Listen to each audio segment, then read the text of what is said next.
shots fired at Lexington and Concord.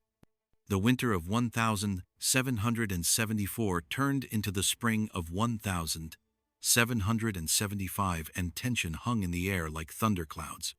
The colonies were no longer whispering about war. They were preparing for it.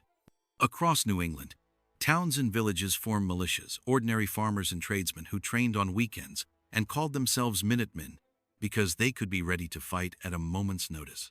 In Boston, British General Thomas Gage, commander of British forces in America, watched nervously. He knew the colonial resistance was growing stronger. His orders from London were clear: restore order, seize weapons, arrest the leaders. But the time for peace was slipping away. A secret British mission. On the night of the 18th of April, 1775, General Gage quietly dispatched 700 British soldiers from Boston under cover of darkness. Their mission? March to Concord, about 20 miles west, and seize colonial weapons and gunpowder hidden there. If possible, they were to also arrest Samuel Adams and John Hancock, two of the most vocal revolutionaries. But the British didn't count on the colonial spy network. Thanks to loyal patriots in Boston, including a silversmith named Paul Revere, the colonists knew the British were coming. The British are coming. The midnight ride. Paul Revere and fellow writer William Dawes jumped on horseback and raced through the countryside that night, spreading the alarm. The regulars are out. Contrary to legend, they likely didn't shout, "The British are coming," since most colonists still considered themselves British. Lanterns were hung in the Old North Church, one if by land, two if by sea, and bells rang through the countryside. The colonial militias sprang into action.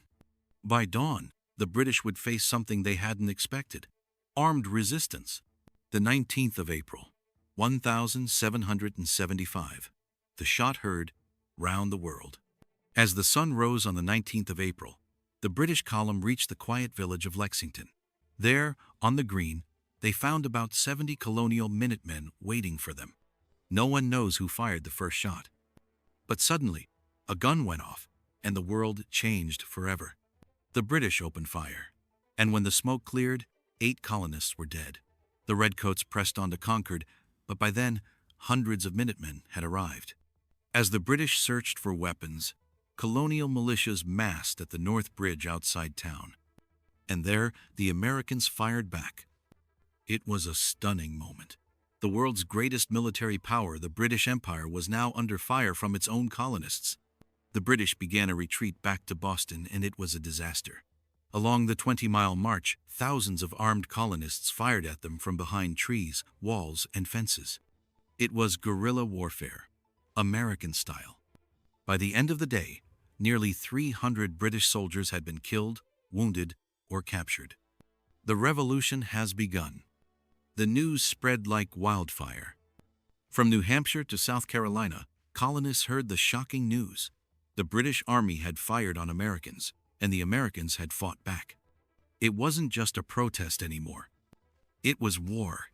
Farmers dropped their plows and picked up muskets. Blacksmiths, lawyers, and shopkeepers rushed to join the fight. Across the colonies, militias began mobilizing. The British had planned a secret raid to crush rebellion in a single blow. Instead, they had lit the fuse of revolution, the shot that echoed across history. Poet Ralph Waldo Emerson would later call it the shot heard round the world. And indeed it was. Because this wasn't just the beginning of the American Revolution, it was the beginning of something bigger. The birth of a new nation built not on monarchy, but on liberty and self-rule. Lexington and Concord weren't large battles, but they changed everything. The time for talk was over. The American Revolution had begun. The Second Continental Congress and the birth of the Continental Army. The gunfire at Lexington and Concord wasn't just a local skirmish, it was a thunderclap heard throughout the colonies. Within weeks, thousands of colonial volunteers had surrounded Boston. The British Army was now under siege, and the American colonies were effectively at war with the British Empire. But war needs more than courage. It needs leadership, strategy, and legitimacy. So once again, the colonies turned to Philadelphia. May 10, 1775. A nation gathers again. On May 10, 1775, representatives from all 13 colonies gathered for the Second Continental Congress in the Pennsylvania State House today, known as Independence Hall. This time, they weren't here just to protest or send petitions. They were here to organize a revolution. These were the same men who had pleaded for peace just months earlier. But now, with blood spilled and British bayonets gleaming outside Boston, they knew the stakes had changed. Among them were familiar names: John Adams of Massachusetts, fiery and relentless; Thomas Jefferson of Virginia, quiet but brilliant with the pen; Benjamin Franklin, the elder statesman, recently returned from London; and George Washington, tall, dignified, wearing the uniform of a Virginia colonel. They didn't agree on everything, far from it, but they knew one thing: they couldn't fight the British as 13 scattered colonies. They had to stand together or fall separately. The birth of the Continental Army. On the 14th of June, 1775, the Congress made a historic decision. They voted to create the Continental Army, the first official, united military force of the American colonies. It wasn't just symbolic. This army would bring together militias from all the colonies, be funded and supplied as best they could by Congress, march under a single command. And now, they needed a commander.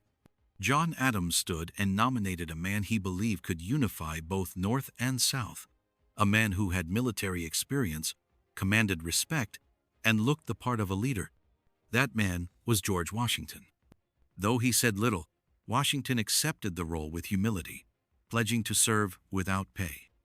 And with that moment, a new era had begun. The colonies now had an army, a commander, and a cause. Olive branch or open war? But even as Congress formed an army, many delegates still held out hope for reconciliation. In July 1775, they drafted the Olive Branch Petition, a final appeal to King George III, asking him to halt the conflict and restore colonial rights within the empire. It was carefully worded, respectful, and deeply sincere. But when the petition reached London, King George didn't even read it. Instead, he declared the colonies to be in open rebellion and ordered full-scale military action to crush them. The rejection of the olive branch was more than political. It was personal. The colonists now understood. The king didn't see them as citizens with rights. He saw them as traitors. Bunker Hill, a bloody statement. While the Congress was still in session, news came from Boston. A brutal battle had been fought at Breed's Hill, often misnamed Bunker Hill, on the 17th of June, 1775. Colonial militiamen, low on ammo, had held off wave after wave of British troops. They were eventually pushed back, but not before inflicting heavy British losses, over 1,000 casualties. It was a Pyrrhic victory for the British and a massive morale boost for the Americans. The battle proved one thing: the colonists could stand up to the greatest army in the world, and they wouldn't back down. One step closer to independence. By the end of 1775, the war was no longer just a rebellion. It was starting to feel like a revolution. The Second Continental Congress had created an army, appointed a commander, tried diplomacy, and witnessed the bloody cost of resistance. Still, most Americans weren't yet calling for independence. Not yet. But the clock was ticking, and across the colonies, people were beginning to ask, if we are willing to fight and die, why not fight for freedom? The next chapter in this story would be louder, bolder, and irreversible. The idea of independence, once whispered in secret, was about to burst into the open. The call for independence and Thomas Paine's Common Sense. By early 1776, the American colonies were deep in conflict. The fighting had been fierce, the stakes high, and the price in lives and treasure growing every day. But the question still divided many. Should the colonies try to mend their relationship with Britain, or break away completely? For months, the idea of full independence had been whispered in taverns, written in secret letters, and debated behind closed doors. But it wasn't until a single pamphlet exploded onto the scene that millions of colonists began to demand freedom out loud. That pamphlet was Common Sense, written by an English immigrant named Thomas Paine. A revolutionary pamphlet. Published in January 1776, Common Sense was a fiery call to action, written in clear, passionate language that ordinary people could understand. Paine didn't just argue for independence.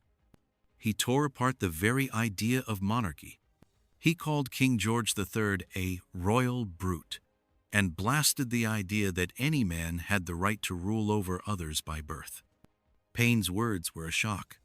In simple terms, he explained why it made no sense for tiny Britain to govern the vast American continent, why the colonies should no longer owe loyalty to a king who had abused their rights, and why democracy government by the people was the only true path to liberty. His pamphlet spread like wildfire. Within months, hundreds of thousands of copies were sold and read aloud in taverns, churches, and meeting halls from New England to the South. Common Sense gave voice to what many colonists felt but couldn't say. It inspired a movement, from debate to demand. Before Paine's pamphlet, many colonists hoped for peace and reconciliation, even as battles raged. After Common Sense, the tide turned. Now, more and more voices called not just for protest, but for independence, a complete and total break from British rule. In February 1776, the colony of North Carolina became the first to officially call for independence. Other colonies soon followed. 2. A declaration in the making. The momentum was unstoppable.